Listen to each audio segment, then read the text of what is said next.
In the West, when I first got that notion to marry, I put on my hat and I ran with such haste that you'd know I was bent in a hurry. I came to her door and I rattled the pen. I lifted the latch and I boldly walked in. On seeing my sweetheart, I bid her good e'en, saying you'll come with me over the mountain. What nonsense is this you got into your head? Or what notion is this you have taken? 'Tis 12 by the clock, and they're all gone to bed. So speak low, or my father will waken. I have courted a year, and I think that will do. I have made up my mind to have no one but you. But if you refuse me, sweet maiden, adieu. I must go alone over the mountain. He was the third child and the first son of John Walsh and his wife Elizabeth Buckley. He went to the Zelton National School, where his first influence there was the great teacher Michael Dillon. John Walsh was a farmer, but he was also a reader of the classics, Thackeray and Dickens and all the rest, down as far as Conan Doyle. And Maurice Walsh picked up his love of stories and tales and yarns, not just from his father and the classics, but from the people around as well. A young man called Paddy Bowen Enright, at the age of 17 years, came to John Walsh to work on his farm as a farmhand, and he remained with the Walshes until he died. On the Saturday Evening Post of 1933, Maurice Walsh published a story called The Quiet Man, based on Paddy Bowen. In 1935, the novel Green Rushes Incorporated, The Quiet Man, was published, and as you all know, in 1952, the film The Quiet Man was first released. At which time, Paddy Bowen Enright became a local legend, and he absolutely revelled in it. Maurice joined the civil service in 1901, and he was posted first of all in Ireland, at Rye and Valentia Island, and then to Scotland, where he was to remain in the excise service for 25 years.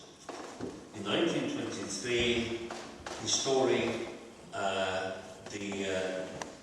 Woman Without Memory, was published in the Dublin magazine, and in 1925, his story, his great novel, The Key Above the Door, was published. He was back in Ireland, where he had volunteered for the Free State excise service. Over the next 38 years, he published 19 books, 1 play, and articles in the magazines and newspapers. As a storyteller, he was an peer, and at one stage, the great Sean O'Flylon, himself a great storyteller and one of our greatest critics, said that his book, And No Quarter, was the equal of Robert Louis Stevenson.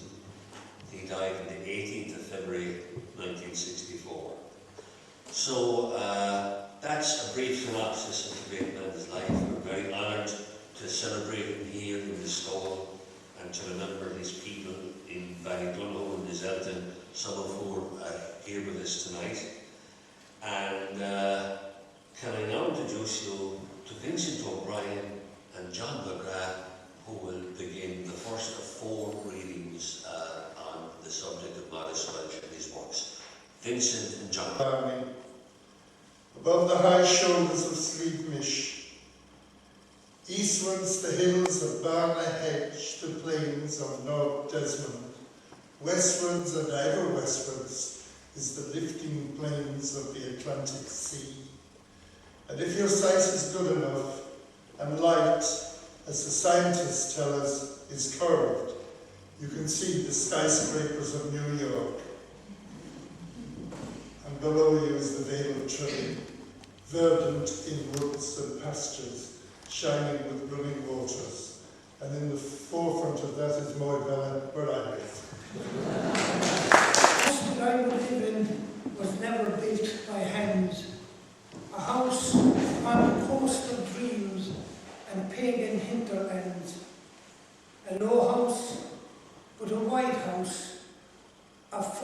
books and wine, lean thought and airy fantasy, the only loves of mine. And neither mate nor queen shall reign within my house, lest lust might enter in with love and hold its pale carouse.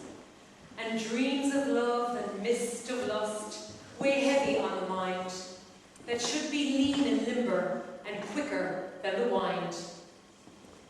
The sun and Cleopatra, red Helen, scourge of Troy, the painted whore of Babylon, my house I would deny. Nor even Hayden Joan of Arc, my door might come within, for though I am a sinner, one sin I dare not sin. Pale Deirdre of guileless guile would fail to trouble me, and Maeve, the Queen of Connaught, my mistress would not be. Nor Lilibet with long, hot hands my cold heart break into, the dark Lucrezia Borgia, and death I would not woo. The tenth is my over self. Myself. If myself had a singing brown thrush, and a hound that knew well I was God, and a rose and a sloe on a bush, and a shamrock in a green sod, and a little small house, and a red apple tree, and I would thank the Almighty God, so good, and so good to me. Need a bird nor a hound, nor a rose, nor a bush, nor a sod, and often I found it be hard to be thanking a God who played me with woman for shape, and snared me to sigh or to sing, in a web I cannot escape. Look, all that I want is nothing. We're walking. My love and I were walking, and I cannot call to mind a word she said, a glance she gave, or if my love was kind. She says I looked with longing and talked of bliss to come, but that I have forgotten is most confounded wrong. She says I whispered this and that, and looked with longing eye, and was never tired of kissing, but now I wonder why. An action flight at Cashin Estuary in 1844, which left 20 dead and hundreds injured. Tom returned home with a serious head wound, and he shot soaked in blood. "Give us a clean shot, woman," he begged his wife, "and let me go drown myself, for this devil a chance will know." His wife replied, "Sure, if you're going to drown yourself, the shot will happen just as well." Maurice's grandfather, Lord Maurice, married one of the lines of Lord Kerry and ended up with 2 farms from the match. His son John was considered a remarkable man in that he continued his education from school to college until he was 22. John Walsh liked to spend time reading, drinking porter and going to the races. He was considered an authority on horse bloodlines and had a passion for racing, whether it was levels or just plain flat racing. At the age of 25, he married Elizabeth Buckley from Tullamore, Listowel. Elizabeth Buckley's family originated from Cork, where one of her forebears had been Lord Mayor. Her grandfather had 6 sons and acquired 6 farms in Kerry for them, along with 6 Kerry wives. Elizabeth was a strong-minded lady and disapproved of John's voices of drinking and horse racing, which were to no avail. Curiously enough, when Elizabeth died in 1913, John never attended another race meeting as a public mark of respect and love for her. John passed away in 1936. At the time of Maurice's birth, there were 5 other families living in the Ballydonoghue area. There were Kings, O'Connells, Clemenses, O'Sullivans and Buckleys, with 54 children between the 6 families. 'Twas in the lovely month of May, when fields were fresh and green, I was forced to leave my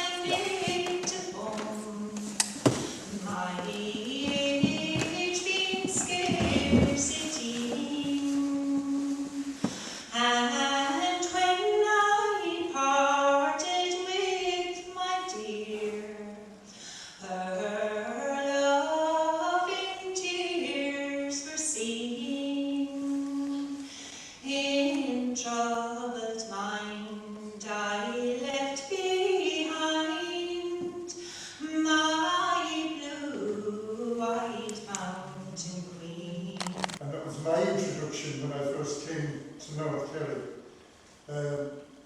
Wonderful book, I can highly recommend it. But he wouldn't take himself too seriously, I suppose. But he did like a couple of other things instead, one of which was food. I likes my grub, it pleases me better than love or amity. Eggs and ham, bacon liver, and Easter lamb, trout for the river. I dream of tart instead of Cupid. A broken heart is very stupid. Except the heart of sheep engraving, give me that, and heaven save thee. Birds are singing in the hills, while rivers run below. Green rushes whisper in the glens, the soft winds gently blow. A red-haired woman weeps alone, the sun sinks lower and lower. The quiet man is searching for the key above the door. When stranger bands rolled o'er the land, he joined the Fenian men. The Kerry boys were well prepared for trouble in the glen. The road to nowhere turned dark with ugly alien gore. The quiet man was dreaming of the key above the door. His always happy childhood. His little 3-year-old sister Lily died in the crew, leaving his mother haggard and his father distraught. Maurice went down to St. Michael's in Listowel, complete his education and study for the civil service. And then asked John to read what they said. You'll notice this is seamless. The rehearsals for the killer on tonight. All right. My father was very fond of coffee, but he used to drink it to keep himself awake. He went in for a debauch of coffee and Dickens at the same time. He had a great pile of tattered, blue-covered volumes of All the Year Round. And when my mother would see him of a night, haul a bundle out of their press, she used to never say a word, but brew him a big pot of coffee. She made it in a brown earthenware pot, same as you'd make tea, and drew it over the greaser, the red-hot peat embers. It would lift the top of your head off. My father would read half the night, drinking cups of it and smoking like a kiln. I mind the first book I read over his shoulder. It was a story by Robert Buchanan called Matt, A Tale of a Caravan, about a wandering artist and a Welsh maid. My father was a faster reader than I was, but he always waited at the end of the page for me. That's the kind of man he was. In the West, when I first got that notion to marry, I put on my hat and I ran with such haste that you'd know I was bent in a hurry. I came to her door and I rattled the pen. I lifted the latch and I boldly walked in. On seeing my sweetheart, I bid her good e'en, saying you'll come with me over the mountain. What nonsense is this you got into your head? Or what notion is this you have taken? 'Tis 12 by the clock, and they're all gone to bed. So speak low, or my father will waken. I have courted a year, and I think that will do. I have made up my mind to have no one but you. But if you refuse me, sweet maiden, adieu. I must go alone over the mountain. It has a pleasing bite. For ale it has a pleasing bite, and wine a soothing smooth. And Ishkeba, a blinding light that gleams on native truth. But ale and wine and Ishkeba have lost their taste to me, since she, to whom I'm tied by law, drinks my share of the three. Girl, now that my eyes again shall look on you, girl, now that my heart is athirst in the droop for you, Girl, now that my soul yearns deep for the deeps of you, now, while my life has a wing, do I sing my song to you.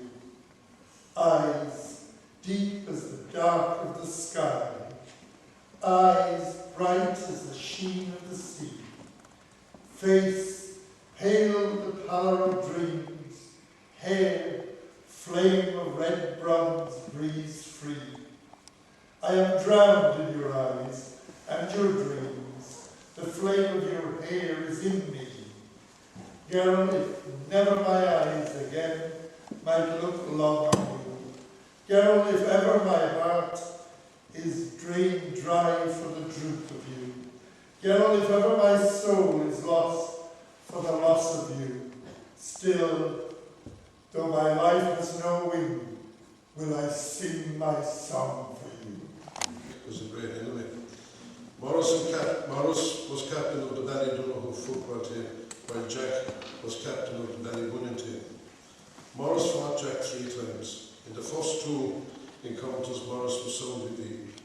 The third fight would form the basis of nearly all the great fights described later in his books.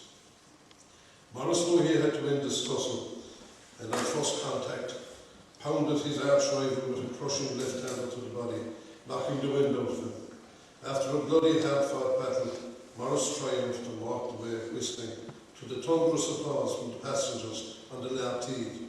The train had been stopped, so those on board could witness the epic contest. In 1901, he entered government service and was posted to Limerick as an assistant revenue officer in the Customs and Excise. The census of 1901 records him as residing at House 11 in the townland of Ballydonoghue. He is 21 years old, he can speak Irish and English. His occupation is known as assistant to excise. While Maurice spent time in Ireland and England, it was in Scotland that he spent most of his service, and he came to love it and its people as his own. Dufftown was and is a thriving town, built, as they say, on several stills. It was here that Maurice met and fell in love with Caroline Isabel Thompson Begg, always never affectionately known as Toshin. She was the 11th of 13 daughters born to Alexander Begg, an auctioneer, and his wife, who was lovingly referred to as Granny Begg.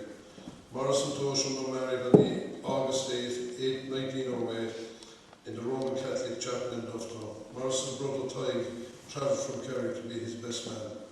Maurice, their third son, was born in Scotland.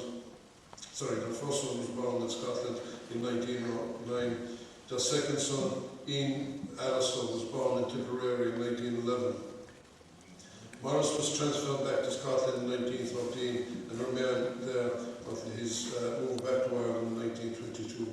Around this time, Maurice met Neil Gunn, a fellow government officer.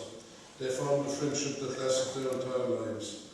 Mary Maurice Walsh was born in 1915, but tragically died of meningitis in 1918. It is noted that Maurice's dark hair started to turn grey shortly after his daughter's death.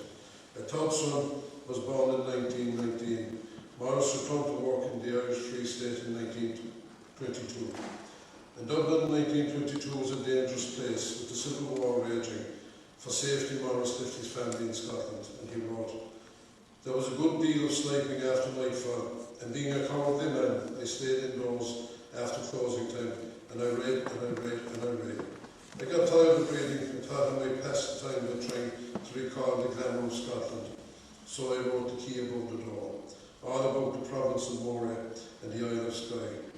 Who the characters are, I'm not saying. Some say Neil Gunn and myself, from Percy Knight and Jack Brereton, who is now in heaven on the risen earth.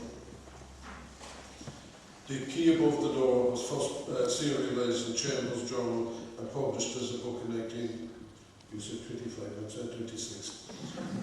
Sales reached 150,000. June Clark turned unsolicited letter of praise from J.M. Barrie, author of Peter Pan. In 1942, his beloved wife Caroline, who had not been in good health since 1929, had a baby girl named Elizabeth, who tragically died at 3 months. Caroline's health never properly recovered, and she passed away in January 1941. The love and support of his family kept Maurice going after her death. His short story, The White Man, first published in the Saturday Evening Post in 1933, has as its central character Sean Kelvin. When it appears in Green Rushes in 1935, the character's name has changed to Penny Barn Inuit. The real person of that name had worked for John Walsh, Maurice's father. John Walsh let it be known that he was looking for a lad to walk around the farm. One morning, as he sat to his breakfast, a strapping young lad of 17 with a shock of black hair poked his head in over the half door. "Who are you, boy?" "I'm Penny Barn, sir. I've come to work for you." "You have, huh? Well, you'll do, I suppose. Come in, boy. Sit your breakfast now." And Penny Barn stayed till he died. Maurice Walsh died on the 18th of February 1964. President de Valera attended, and the funeral cortege had a motor escort from Blackcock to his final resting place in Esker Cemetery in Lucan. Thank you. I've seen him walking at home, but still, he has a nice piece of land in Knocknoe, and nobody knows horses like Penny Barn. Could Red Will and Penny Barn think it through over a pint? Yes. Now then, what was it you wanted to talk to me about, Red Will? can't a man have a pint with a friend in peace and quiet? Right, that's better. I'm not going to sell you Knocknoe Hill, if that's what this is about. Penny Barn, don't I have all the land a man could ever want? Good day to you, with a Red Will. Penny Barn, don't rush off now. Hear me out. I promise you you'll be glad you stayed. It's no secret that there have been difficulties in the past between the O'Donoghus and the Emirates. But I hope we can put that behind us. What are you up to, O'Donoghue? Will you listen now? You know when I saw poor James Hyland in the castle with all his land, I thought to myself, what good is wealth and property do you when you're under the sun? Life is too short to perpetuate unpleasantness. Am I right? As far as it goes, yes, I suppose. Right, we're making progress. Get to the point, Red Will. Get to the point, I will now. 2 old pints. It's well known that I'm a man of property, not enormous property now, but adequate. But you know what I feel is my greatest treasure. The thoroughbred you just bought a piece of, you'd be bragging about that all over town. No, not the thoroughbred bastard. I'm not talking about horses, you gobshite. It's my sister, Ellen Rowe. Ellen Rowe. My only relative in the world, well, except for a few cousins in America that have never been more than tinkers then. No, it's yourself I'm talking about. What about her? You fancy her, don't you? I never said or done anything disrespectful towards her. I didn't say you did. There's nothing to be scared about.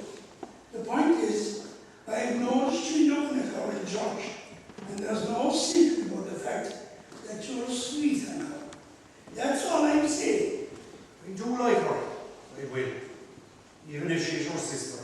I like honesty, man. She's no use for me, as far as I can tell. These things take time.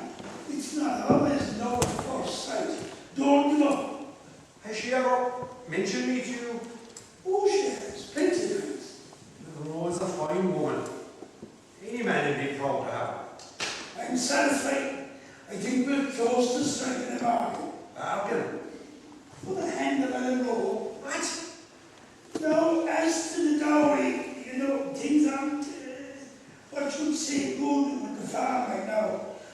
I couldn't pay any more than £100. 100?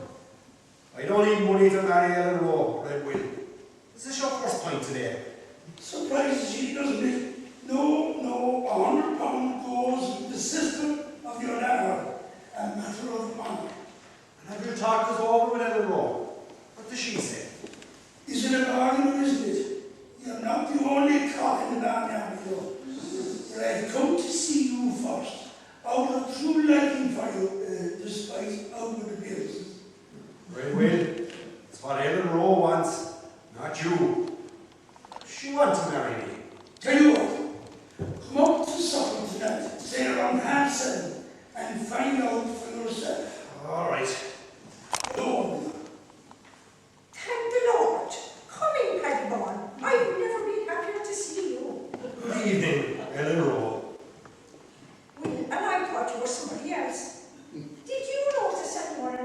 behind you. Not a soul. Well, Mr. Ballydonoghue, maybe somebody got your feet, whoever he is. Very nice home you have, Ellen Rowe. Very clean. Clean, of course it is. Best little housekeeper in the county. Sit down, Paddy Bond. What brings you to my brother Paddy Bond? Red Will. He invited me to supper. Will? Mr. Enright here, a noted pugilist in the States, and owner of that lovely white cottage up on Knockenour Hill with the small fields. I have my eye on that property myself. Has asked for your hand in marriage, and after careful consideration as head of the family, I'll give it to him. You what? Ellen Rowe, I'm not sure if I'd have had the courage to come here if your brother hadn't. But it's your consent that I'm asking for, not Red Will's. I have a nice piece of land and some livestock. I know horses. I'm a fair farmer. I can take good care of you, Ellen. I'm asking you to think about it. Red Will, was I not expected? I invited you, didn't I? But you have discussed this with your sister. Of course I did. Paddy Bond. I spend my life with somebody I love. Someone to raise a family with. To grow old with. But right now, all I want is to be rid of you. To leave this house. Even if it takes marrying poor Paddy Bond in myself.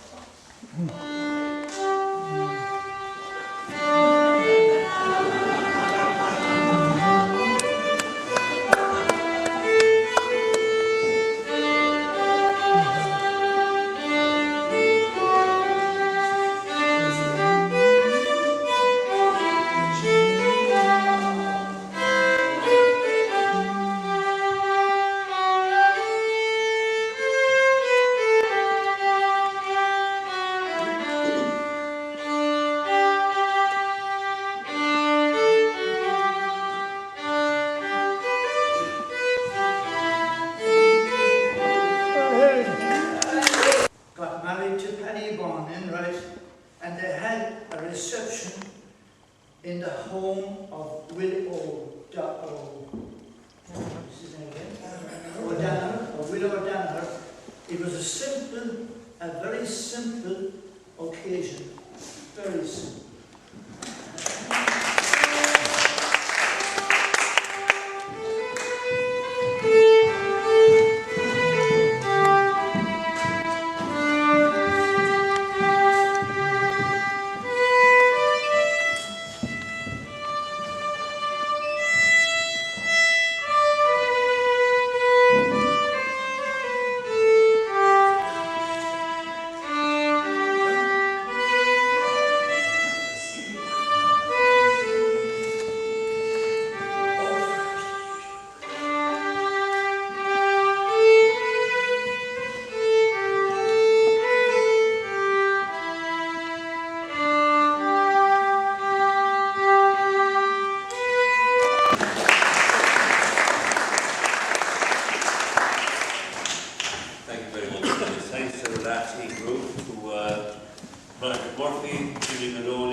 So that's it in the evening. I think there's tea outside Kerry's there.